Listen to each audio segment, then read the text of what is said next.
Hello students, welcome to NP excellence. आज हम बात करेंगे।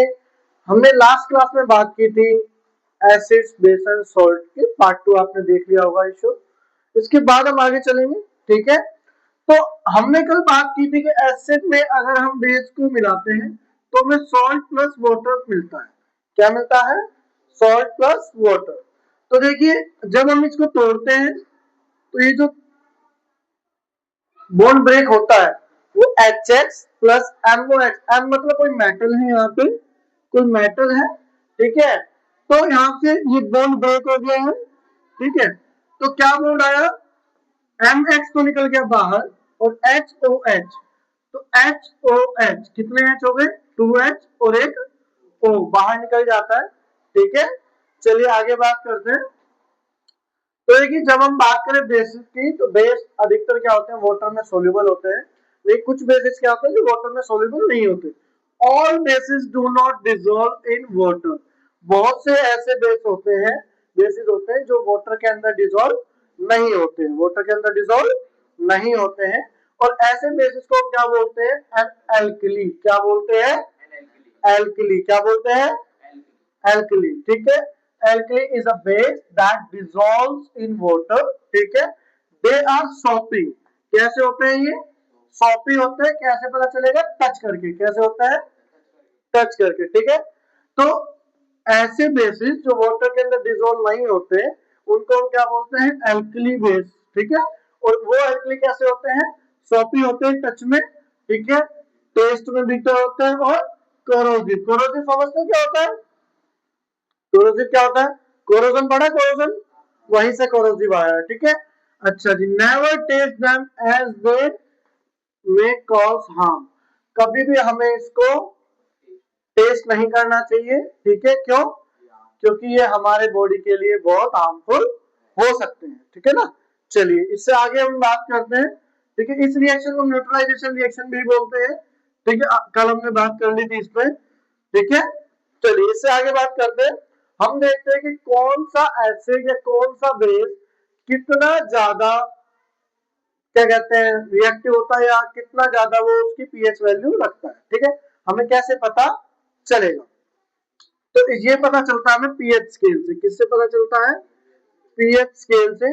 पीएच स्केल क्या होता है? ऐसा स्केल है, ऐसा मापने का डिवाइस है जिससे हम ये नापते हैं कि कोई भी चीज, कोई भी थिंग क्या है, वो एसिड है या वो बेस है। और कैसे पता चलेगा कोई कितना ज्यादा एसिडिक है या कौन कितना ज्यादा बेसिक है? उसके लिए हम क्या करते हैं? पीएच स्केल होता है हमारे पास। ठीक है, मान लेते हैं ये 7, 6, 5, 4, 3, 2, 1, 8, 9, 10, 11, 12, 13, 14। ठीक है, जीरो भी होता है हालांकि। तो हम देखते हैं, तो हम क्या देखते हैं इसमें कि जीरो से लेके मतलब जीरो प्लस से लेके 6 प्लस तक क्या होता है? यहाँ पे एसिड पाए जाते हैं। क्या पाए जाते हैं? एसिड। और 7 से लेके 14 तक क्या पाए जाते हैं? बेस। जबकि 7 क्या होता है? न्यूट्रल। क्या होता है? न्यूट्रल। बात समझ में आई? तो अब हम इसकी अगर बात करें, इसको इजी फॉर्म में समझे, तो जैसे जैसे ये डाउन होता जाएगा, जैसे जैसे पीएच वैल्यू कम होती जाएगी, उसको हम क्या बोलते जाएंगे? वो उतना ज्यादा एसिडिक है। तो अगर हम बात करें जैसे 1, अगर किसी का पीएच वैल्यू 1 है तो वो मोर एसिडिक है। किसी का पीएच वैल्यू 5 है तो ठीक है, क्या है? मोर एसिडिक है। तो एसिडिटी की जो वो है क्या कहते हैं इंक्रीजिंग सिस्टम है, वो किधर होता जाता है? जैसे जैसे हम डाउन जाते जाएंगे। ठीक है, पीएच वैल्यू की तरफ। और अगर पीएच देखें तो सबसे खतरनाक एसिड कौन सा होगा? ये वाला। और सबसे खतरनाक बेस कौन सा होगा? ये वाला। बात समझ गए? अगर मैं बेस की करूं तो हम कह सकते हैं कि जैसे जैसे नंबर बढ़ता जाएगा वैसी बेसिसिटी भी बढ़ती जाएगी। ठीक है, नंबर डिक्रीजेस एसिडिटी डिक्रीजेस है नहीं, number decreases acidity increases, number increases acidity decreases. ऐसे बेस का है, number decreases basicity also decreases, number increases basicity also increases. बात समझ में आई? ठीक है, चलिए इससे आगे देखते हैं हम। तो स्टूडेंट्स इस पीएच वैल्यू के बारे में थोड़ा पढ़ते हैं, ठीक है, किसके अंदर क्या पीएच पाया जाता है, क्या क्या हमारी बॉडी के अंदर क्या पाया जाता है, ठीक है। तो जरा देखते हैं। तो सबसे पहले जो आपकी बुक के अंदर है कि हमारी जो बॉडी की पीएच रेंज है वो कितनी है, 7.0 टू 7.8। देखिए एमसीक्यूज के क्वेश्चन यहाँ से बनते हैं, क्वेश्चन बहुत इंपॉर्टेंट है, ठीक है, आपको 2 नंबर में मिल सकते हैं, 3 नंबर में मिल सकते हैं, और एमसीक्यूज तो बनते ही बनते हैं यहाँ से, ठीक है। तो एक बार ध्यान से इंपॉर्टेंट तरीके से देखना कि जो हमारी बॉडी है उसका पीएच की रेंज कितनी होती है, 7 टू 7.8, ठीक है। एसिड रेन है, एसिड रेन क्या होती है अभी बताता हूँ। एसिड रेन की पीएच स्केल कितनी होती है, 5.6। देखिए एसिड रेन आपको पता है फैक्ट्रियों से धुआं वगैरह निकलता है, ठीक है, व्हीकल से पोल्यूशन होता है, तो ये जितना भी ऊपर जाता है, जो बारिश होती है पानी के कणों के साथ ही नीचे मिलते हैं, ठीक है। तो उसी रेन को क्या बोलते हैं, एसिड रेन बोलते हैं। क्या बोलते हैं, एसिड रेन, ठीक है। तो हम क्या देखते हैं कि एसिड रेन का पीएच वैल्यू कितनी है, 5.6, ठीक है। तो when acid rain flows into the river, जब भी एसिड रेन रिवर्स में डलती है तो it longs the pH of the river water. तो रिवर वाटर का जो पीएच वैल्यू होता है उसको क्या कर देती है, कम कर देती है। और कम होने का मतलब क्या है, मैंने बताया था, अगर पीएच वैल्यू कम हुई तो इसका मतलब एसिडिटी बढ़ गई, एसिडिक लेवल बढ़ गया। तो जाहिर सी बात है एसिडिक लेवल बढ़ जाएगा तो वहां पे सरवाइव करने वाले एक्वेटिक लाइफ के जो प्राणी है वहां पे जो सरवाइव करते हैं उस रिवर के अंदर, उसका क्या हो जाता है, रहना थोड़ा सा डिफिकल्ट हो जाता है। क्या हो जाता है, डिफिकल्ट हो जाता है, ठीक है। आप यकीन नहीं करेंगे, देखिए the atmosphere of Venus, Venus एक प्लैनेट है, ठीक है, उसके ऊपर जब हम देखते हैं, उसके एटमोस्फेयर में देखते हैं तो वो किससे बना हुआ है, एक थिक व्हाइट येलोइश क्लाउड होते हैं, उनमें उनमें क्या पाया जाता है, थिक कलर के, थिक होते हैं व्हाइट और येलोइश क्लाउड, किसके, H2SO4 किसके होते हैं, ठीक है। अच्छा जी, प्लांट्स, अगर हम प्लांट्स की बात करें, ठीक है, ये तो देखो प्लैनेट्स की बात हो गई, एसिड रेन हो गया, हमने अपनी बॉडी का पीएच स्केल देख लिया। अगर हम किसकी बात करें, प्लांट्स की बात करें, किसकी बात करें, तो प्लांट्स की अगर हम बात करें तो जो भी प्लांट होता है उसको एक स्पेसिफिक पीएच रेंज की सॉइल चाहिए होती है, ठीक है। तो हर एक प्लांट को अपने अपने मुताबिक पीएच रेंज की क्या चाहिए होती है, सॉइल चाहिए होती है, ताकि वो क्या कर सके, एक हेल्दी ग्रोथ कर सके, ठीक है। अगर हम अपनी बात करें, स्टमक की बात करें, तो ड्यूरिंग इन डाइजेशन, डाइजेशन समझते हैं आप लोग, ठीक है, जो हम डाइजेशन करते हैं, ठीक है, तो स्टमक क्या प्रोड्यूस करता है, HCl प्रोड्यूस करता है, आपको पता हो तो वो बहुत ज्यादा मात्रा में होता है, ठीक है, जो हमें क्या देता है, पेन देता है और इरिटेशन देता है। क्या देता है, इरिटेशन। कई बार क्या होता है कि हम खाना खा लेते हैं, ठीक है, वो जब डाइजेशन चालू होता है, तो डाइजेशन जब चालू होता है तो क्या होता है, कई बार क्या होता है हम उसको पचा नहीं पाते, क्या होता है हम उसको पचा नहीं पाते तो हमें क्या होता है, इरिटेशन होती है बहुत ज्यादा, और क्या होता है, पेन होता है, कहाँ पे, स्टमक में, बहुत ज्यादा पेन और इरिटेशन का हमें सामना करना पड़ता है, ठीक है। जब हम ये सब चीजें करते हैं, ठीक है, तो हम क्या देखते हैं, फिर हम क्या करते हैं, to get rid of this pen, और इस पेन से निकलने के लिए हम क्या करते हैं, पीपल यूज बेस, क्या यूज करते हैं, बेस, क्यों, क्योंकि एसिड है पेट में, तो न्यूट्रलाइजेशन रिएक्शन अभी पढ़ी ना हमने, ठीक है, तो बेस का यूज करते हैं, और उस बेस को क्या बोलते हैं हम, एंट एसिड्स। क्या बोलते हैं, एंट एसिड्स। क्या बोलते हैं, एंट एसिड्स, ठीक है। उसके कुछ एग्जांपल बताऊं तो आपकी बुक के अकॉर्डिंग मैग्नीशियम हाइड्रोक्साइड, ठीक है, या ए मिल्ड बेस, ठीक है। तो स्टूडेंट्स अब हम बात करेंगे टूथ डीके की, किसकी बात करेंगे, the most important topic in this chapter, ठीक है। कई बार 3 नंबर के क्वेश्चन में पूछ लिया जाता है, और एमसीक्यूज तो आ ही सकते हैं यहाँ से, ठीक है, और 3 नंबर के क्वेश्चन आता है, नहीं तो केस स्टडी आती है उसमें भी पूछ लिया जाता है 2 नंबर में कई बार, ठीक है। तो टूथ डीके है क्या, ठीक है, टूथ डीके का पीएच कितना है, कैसे कैसे क्या क्या चीज हो सकती है। देखो हमारे बॉडी के अंदर सबसे हार्डेस्ट सब्सटेंस अगर कोई है तो वो क्या है, बोन्स नहीं है, क्या है, इनेमल, क्या है, टूथ इनेमल, क्या है, टूथ इनेमल, ठीक है, हमारी बॉडी के अंदर सबसे हार्डेस्ट सब्सटेंस, ठीक है। अच्छा जी, हम क्या देखते हैं, जो टूथ डीके है वो स्टार्ट करते हैं, तो जब स्टार्ट होता है पी वैल्यू माउथ के अंदर की कितनी होती है, लोअर देन 5.5, तो जाहिर सी बात है एसिडिक है, क्योंकि 7 से जैसे जैसे नीचे आएगा एसिडिक होता जाएगा, तो एसिडिक है मतलब अम्लीय है।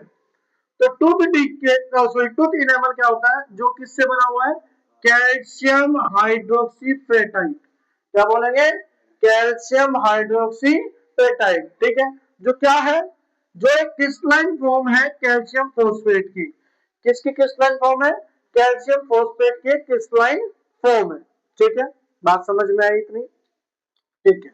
अब हम क्या देखते हैं, देखिए मैंने आपको बताया हार्डर सब्सटेंस है हमारी बॉडी का, ठीक है, ये मोस्ट इंपोर्टेंट क्वेश्चन है, अभी क्या कहते हैं पेपर हुआ था उसमें भी पूछा गया था, ठीक है, कि भाई हमारी बॉडी के अंदर सबसे हार्डेस्ट सब्सटेंस कौन सा है, तो वो टूथ इनेमल है, क्या है, बच्चे बोन्स लिखते हैं, बोन्स नहीं है, क्या है, टूथ इनेमल, क्या है, तो ध्यान रखना है, ठीक है, ये डिजोल्व नहीं होते वाटर के अंदर, it does not dissolves in water but is corroded when pH in the mouth is below 5.5, लेकिन ये क्या होता है, रस्ट होते रहते हैं, धीरे धीरे गिरते रहते हैं अगर इसका ज्यादा pH ज्यादा कम जाता है, कैसे जाता है, क्योंकि बैक्टीरिया प्रेजेंट होते हैं, क्या होते हैं, बैक्टीरिया प्रेजेंट होते हैं, ठीक है, माउथ प्रोड्यूस करता है एसिड डिग्रेडेशन के अंदर, कब, जब शुगर और फूड पार्टिकल्स क्या करते हैं, बचे रह जाते हैं माउथ के अंदर, खाना खाने के बाद, हमने खाना खाया, भाई हमने क्या किया,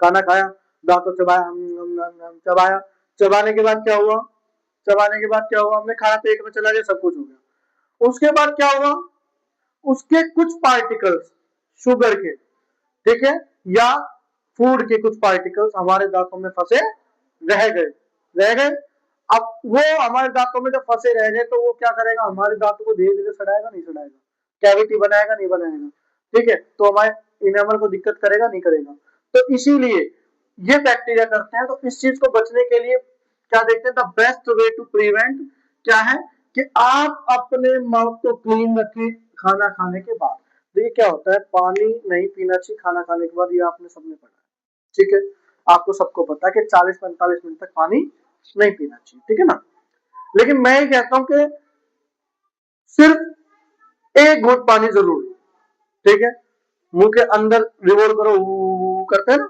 मुंह के अंदर रिवॉल्व करो, और रिवॉल्व करने के बाद उसको चाहे अंदर लो चाहे उसको बाहर जाए दो, बट एक बार जरूर पानी को मुंह में लो, ताकि क्या हो, ताकि हमारे खाने के द्वारा, हमने जब खाना खाया है उसके कुछ पार्टिकल जो दांतों में फंसे रह जाते हैं वो फंसे ना रहे, ठीक है, बात समझ गए, ठीक है, तो क्या करो, आफ्टर ईटिंग फूड माउथ को क्लीन करो, और इसका सबसे अच्छा क्या है, using toothpaste which are generally basic, toothpaste कैसे होते हैं, बेसिक होते हैं, ठीक है, जो क्या करते हैं, हमारे टीथ को क्लीन करते हैं, न्यूट्रलाइज करने के हेल्प करते हैं, ठीक है, एसिड से, और हमारे जो टूथ की बीमारी हो सकती है, कैविटी हो सकती है, खराब हो सकते हैं, उसको टूथ डीके कहा जाता है, और उस टूथ डीके से हमारे दांतों को बचाते हैं, ठीक है, बात समझ में आई, तो देखिए एक सिंपल सी बात है, मैं आपको बताऊं, हम हमारे जो दांत है उसके ऊपर टूथ इनेमल है,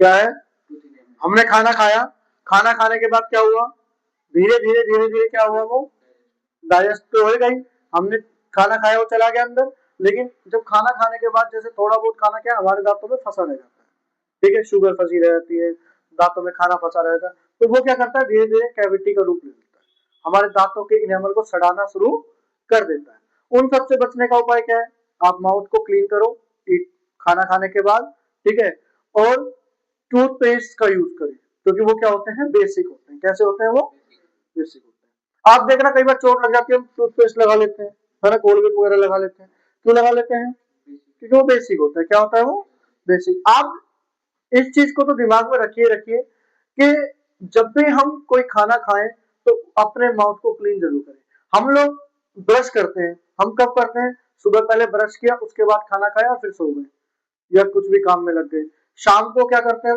अगर ब्रश करते भी हैं तो ब्रश किया, खाना खाया, सो गए, या फिर ब्रश करते ही नहीं, ठीक है, आपका जो पेस्ट है 12 घंटे तक आपकी प्रोटेक्शन देता है आपके दांतों को, बट क्या है, खाना खाने के बाद एक बार जरूर या तो ब्रश कीजिए या टूथपेस्ट कीजिए या कुल्ला कीजिए, जरूर कीजिए, ताकि आपके टूथ डीके कभी भी ना हो, बात समझ में आई, ठीक है, टूथ इनेमल को नुकसान मत दीजिए, टूथ इनेमल अगर टूथ इनेमल सड़ने लग जाएगा, धीरे धीरे कमजोर होने लग जाएगा, तो आप कोई ठंडी चीज खा रहे हैं तो वो ठंडी चीज भी लगेगी, ठीक है, गर्म चीज खा रहे हैं तो मतलब झंझनाहट सब महसूस होगा, कैसा महसूस होगा, ठीक है। तो इसीलिए टूथ डीके से बचें, टूथ इनेमल को प्रोटेक्ट रखें, ठीक है। और टूथ इनेमल को प्रोटेक्ट कब रखा जा सकता है, जब हम क्या करें, खाना खाने के बाद अपने माउथ को क्लीन रखें। बात समझ में आई, ठीक है।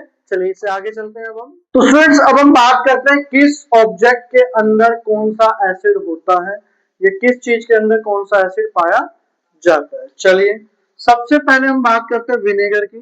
तो विनेगर क्या होता है, सिरका, पता है सबको, ठीक है। कौन सा एसिड मिलता है इसके अंदर, एसिटिक एसिड। कौन सा एसिड मिलता है, एसिटिक एसिड। और लेमन हो या ऑरेंज हो, उनमें कौन सा एसिड मिलेगा आपका, सिट्रिक एसिड आपको मिलेगा, ठीक है। और टैनामोइन में कौन सा मिलेगा, टार्टरिक एसिड मिलेगा, ठीक है, ध्यान रखना है। टोमेटो में कौन सा मिलेगा, ऑक्सैलिक एसिड। देखिए क्या है, पिछले साल पेपर में था टोमेटो भी, ठीक है। इनमें से कोई भी एक एमसीक्यू में पूछा जा सकता है आपसे, तो इंश्योर आपको बिल्कुल याद हो, ठीक है, याद करके जाइएगा, पता होना चाहिए आपको, ठीक है। श्योर मिल्क मतलब कर्ड, दही मतलब कौन सा एसिड होता है, लैक्टिक एसिड होता है।